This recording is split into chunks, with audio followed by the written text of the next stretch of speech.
Hello, I'm 48 female and I have a younger sister, Diana, 46 female.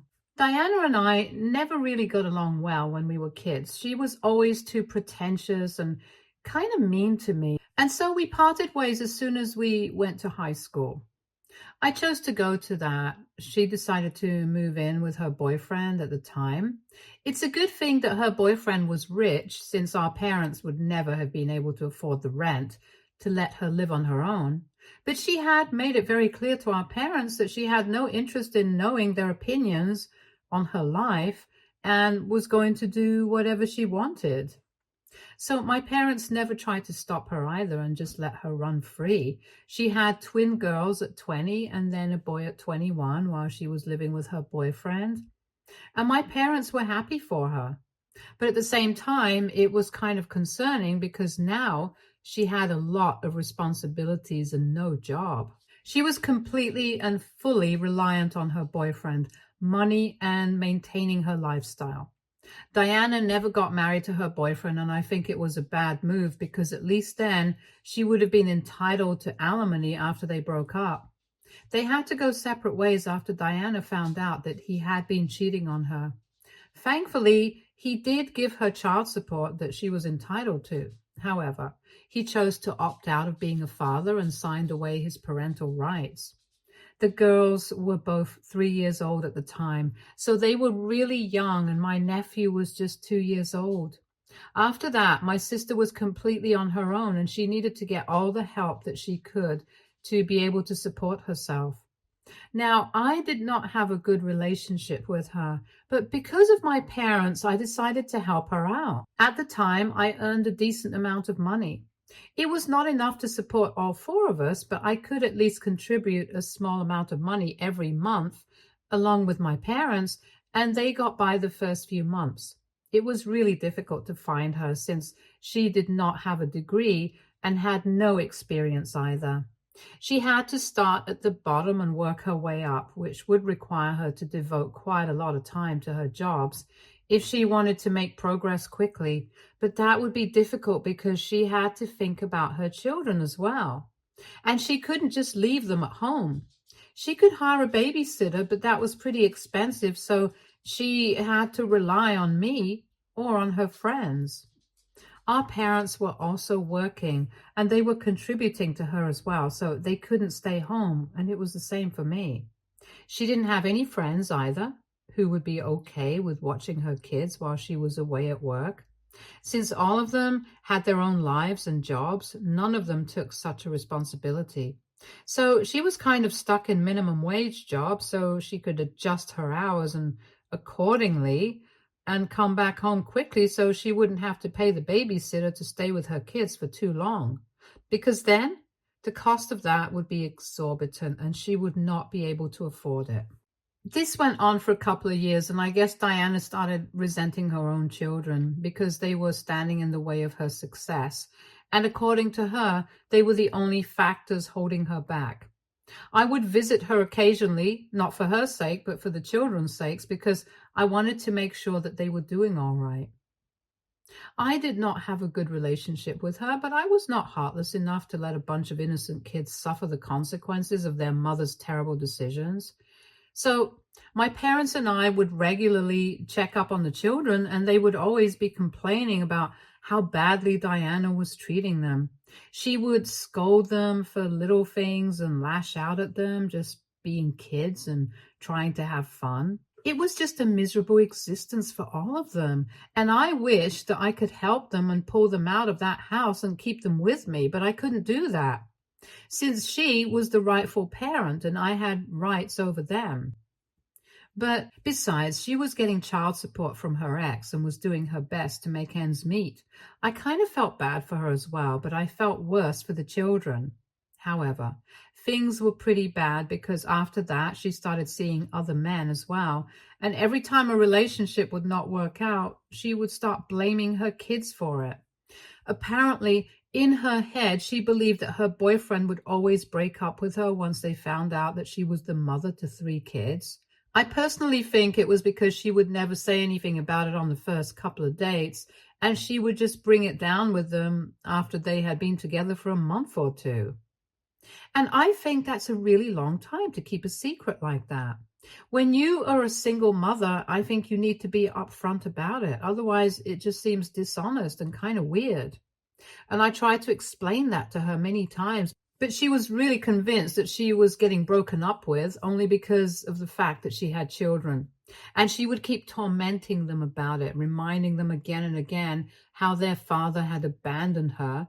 And she would keep threatening to leave them behind as well if they did not behave themselves. So they were really scared of her. And the childhood was constantly just full of their mother's narcissism. This went on for literally years. I'm not even kidding. Several times it occurred to me that I should probably just take them and run with it. But I couldn't do that, and neither could I file for custody of the kids or try to report her, because what she was doing, while it was bad, didn't exactly amount to something that could justify having her kids taken away from her. So this just kept going on, and they were just thankful that they had me by their side, because my parents were too old to be there for them as friends. But I was always there for them whenever they needed it. They could never go to their mother with their problems, and they could always come to their aunt, and that's what they did. Anytime they would have any sort of issues with people at school or academics or even Diana, they would come straight to me, and I really liked it. It felt like they trusted me, and I valued that.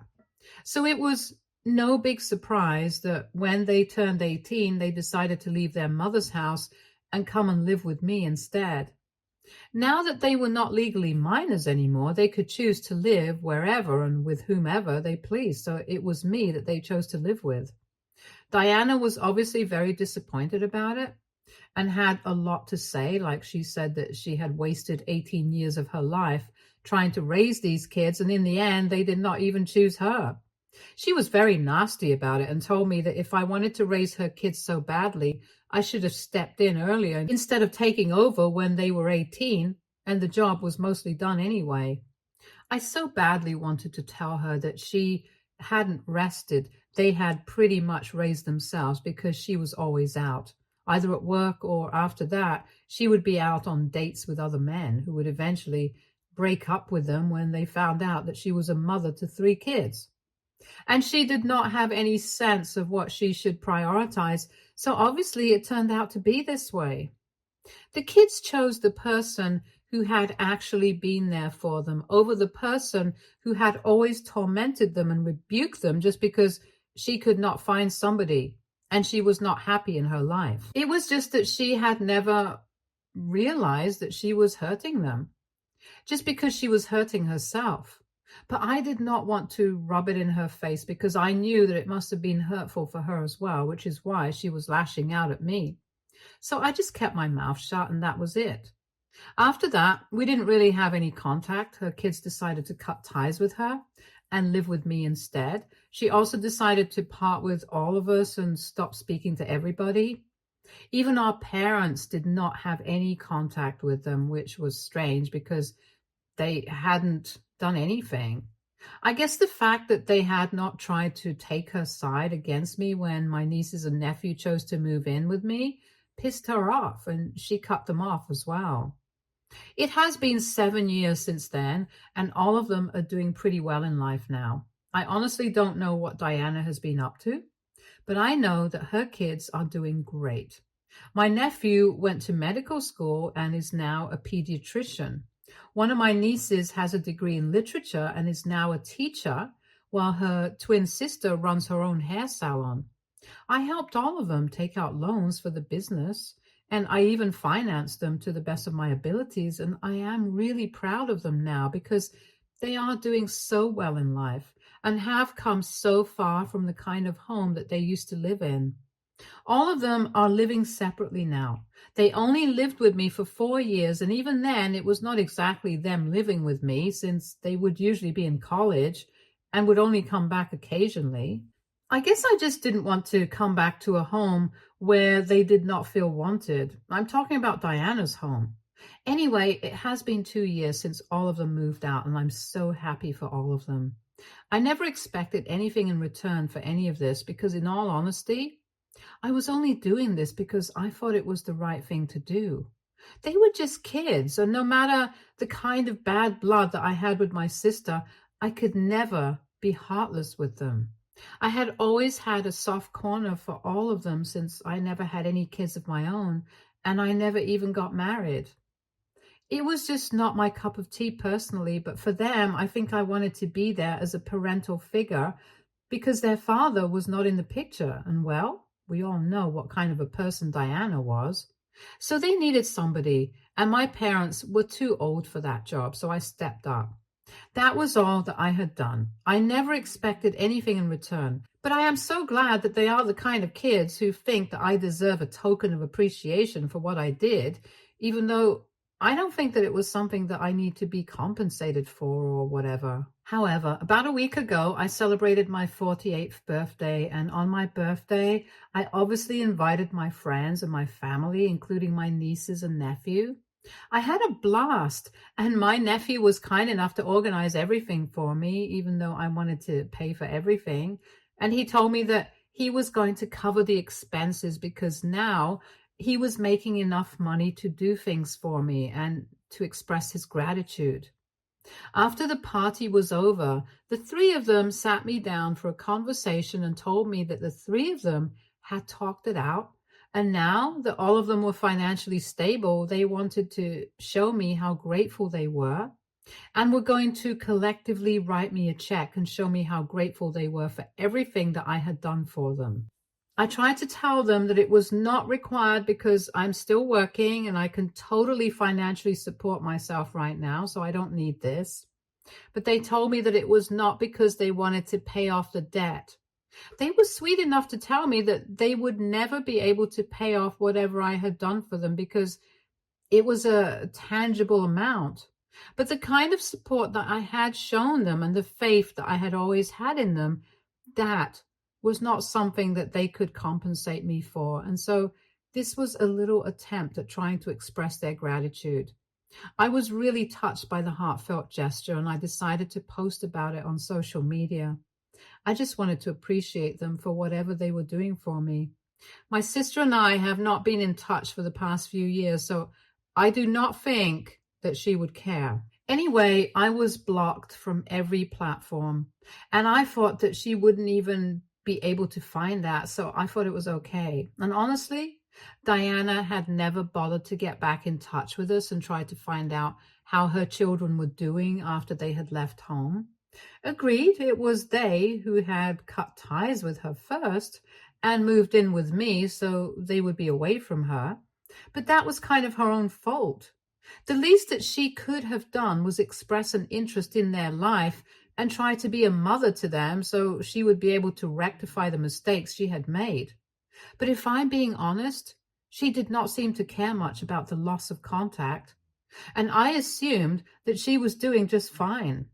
Anyway, after that post, I received a message from her a couple of days ago. I was not expecting it because, like I said, for 6 years we had not been in touch. But I should have guessed that as soon as she knew that her kids were financially stable, she would come sniffing like a bloodhound to find out exactly how much money she could get out of them. In her message to me, she told me that she had read the post that I had made and now she wanted to talk to me about her children. She said that she knew she had messed up in the beginning and she had not exactly been a good mother to them the first time around, but now she felt like she wanted to have a relationship with them. She wanted to give herself another chance as a mother since she felt like these past 6 years she had missed them a lot. I don't know how much truth that statement holds because if she really had missed them, she could have contacted me at least just once. She told me that she wants me to talk to her kids and try to bridge the gap between them since they respond well to me. The timing was nothing less than suspicious, and I chose to ignore that message because I was just really pissed off by what she was trying to do, since it was so blatantly obvious. When I did not respond to her message, she called me in the evening, and that's when I snapped. She told me that she wanted me to talk to her children and try to get them back in touch with her again, and I told her that I was not going to do anything of the sort because I knew what she was trying to do, and I was fully aware that she was only after them for the money. She did not actually care about their well-being. She was pretending to care about it because she wanted access to them, and by them, I meant their bank accounts. She had absolutely zero interest in being a mother again. If she actually regretted what she had done, she would have reached out to them directly instead of talking to me about it. She couldn't even let go of her pride and ego for 1 second. She still wanted her kids to reach out to her, even though it was she who had messed up in the first place. It was astounding how she was so entitled. She tried to argue with me and told me that she was not after them for the money and it was insulting that I would imply it. But I told her I was not implying it. I was sure of it because it was pretty transparent, and I was disgusted and repulsed by what she was trying to do. She then tried to tell me that stealing everything from her, first I had stolen her children from her, and now I was stealing a fortune from her as well. So I told her that I did not need the money. And I was initially skeptical about accepting the check, but now I was going to take it all away from her because she did not deserve it. And now she's crying about it on social media and going around telling everybody about what I said, trying to make me look like the bad guy. Some of my relatives actually think that I went too far with what I said, and that kind of made me seem greedy and think that I owe her an apology, which is unbelievable. And that's why I'm here to ask if AITA, because I told my sister that she does not deserve the money that her kids have decided to give me. Update 1. Hey, so I discussed this incident with my nephew and nieces as the comments told me to.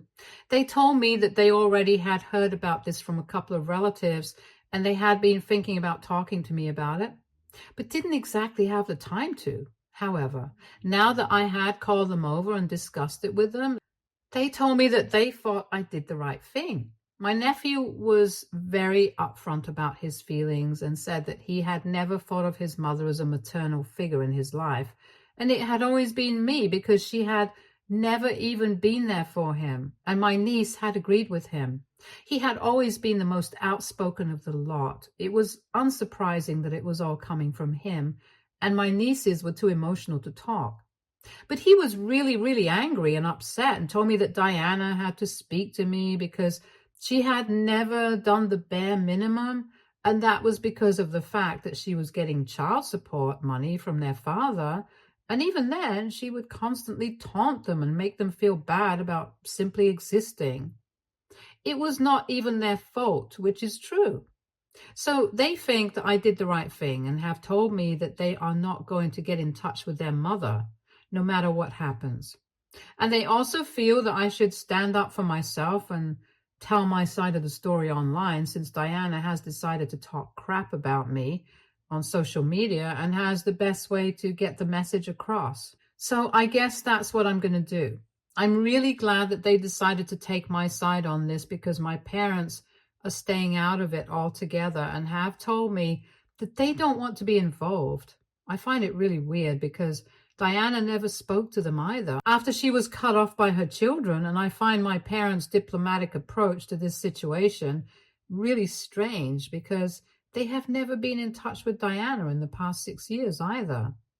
I was kind of disappointed by that, but anyway, at least my nieces and my nephew are on my side. And now, coming to a question that a lot of people had for me, which is, why did I not file for custody and have the children taken away from Diana if I knew that she was a bad mother and was not treating them well? Well, I mentioned in my post that while what she was doing was not right, it also did not qualify as torture or abuse or neglect. She was just mean to them all the time and wasn't exactly emotionally available for her children. So maybe I could have filed for custody, but it would be very unlikely that I would be able to get the children under my care. Courts usually want families to stick together, and here, in their case, they had already lost a father. Their father had walked out of their lives, and their mother was the only biological parent that they had remaining. So naturally, the court would want the family to stick together. And I knew for a fact that if I filed for any sort of petition against her or took any sort of legal action against Diana, she would make sure immediately that I never got to see them again. She would make sure that she took the kids far away from me, and it was already unlikely that I would be able to take them away from her and get full custody.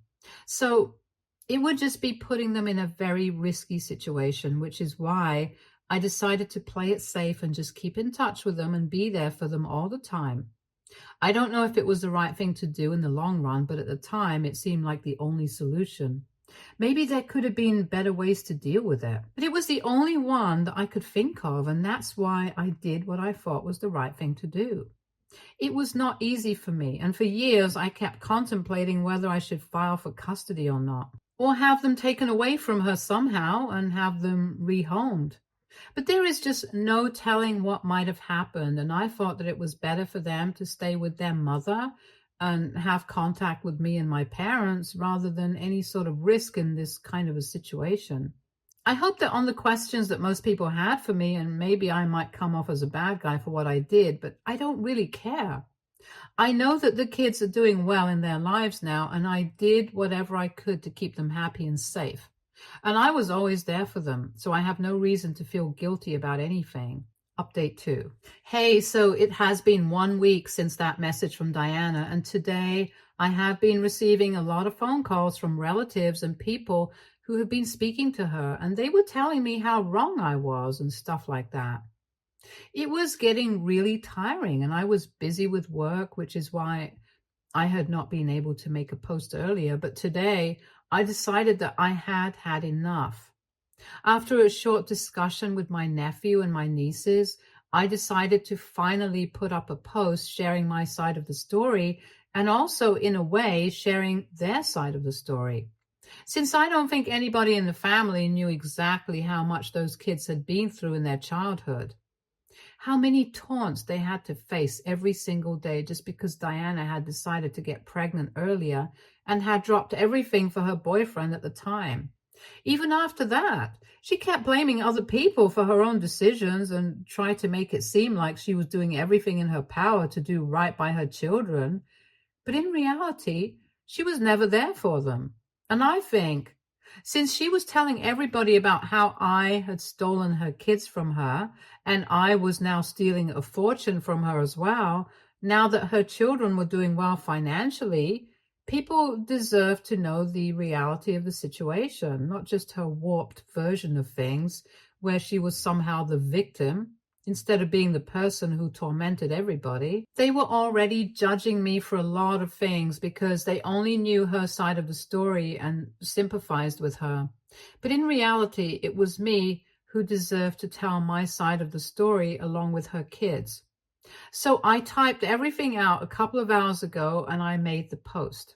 So far, she has not said anything to me, and the only messages that I have received are from my relatives who were judging me earlier. Now, they have suddenly flipped and are trying to tell me that they judged me too quickly and they want to apologize to me. But honestly, it does not mean anything to me. I just wanted them to know the truth. I don't really care what they think of me. But it was important for me to speak my truth and share how Diana had treated her kids, which is why they were not in touch with her anymore. Anyway, now that all is done, I am ready to move on from this. Honestly, I don't want anything to do with Diana anymore, and I was perfectly happy for the past 6 years when she was not in touch with me, and I think the same can be said for her kids as well. I don't understand why she felt the need to stir up so much drama. If she wanted money, she could have just asked for it instead of pretending that she actually wanted another shot at being a mother. Update 3. Okay, it's officially been a day since I made that post today, and I guess Diana finally woke up and decided to get back at me. Instead of reaching out to me personally, she decided to continue being dramatic and started commenting on that post, trying to make it seem like I was lying and stuff. But that was not going to work, obviously. As soon as she tried to comment, her kids started commenting and replying to her, reminding her of very specific incidents from their childhood where she had been horrible to them. That went on for about an hour or so, and honestly, I did not even feel bad about it. Neither did anybody else, because my nephew, my nieces, and we were all thoroughly enjoying this process. They were completely humiliating her, and there was no way that she could lie her way out of this, because every single lie that she was trying to tell in order to make me seem like the bad guy, she was getting caught out. I'm lucky that I decided to do this on the weekend, because otherwise, maybe we wouldn't have been able to jump to our defense so quickly. Anyway, that went on for about an hour, and after that, she started deleting her comments so that people would not be able to catch her in her lies. It was too late, though, since a lot of people had already seen what was going on in the comments section, and I guess she started getting called out for her behavior as well by other people. She started deleting her comments and backtracking everything that she said, and then she finally blocked me. And she also blocked her own kids as well. I'm guessing that was her sign of surrendering in a way. And I'm glad that she chose to do that, because in a fight with us, she definitely would not have won, because we obviously have the upper hand here, be it morally or otherwise. I really thought that deleting the comments would be the end of our interaction. But after that, she chose to reach out to me personally as well. She sent me a message saying that she hoped that I would be happy now, since I had painted her to be the villain, and now everybody hates her. I thought that it was really ironic coming from her, since that's exactly what she was trying to do first. She started it, and now, just because I decided to hand it back to her, she can't take it. I don't even understand why people try to dish it out when they know that they can't lick it back up. Just don't start drama if you don't want to get caught up in the consequences of it. Anyway, I ignored that message, and that's what all of us are going to go back to doing, ignoring her for the rest of our lives, because she is not even worthy of our attention anymore. She has proven that. Stay tuned for more stories from Argo Relationships.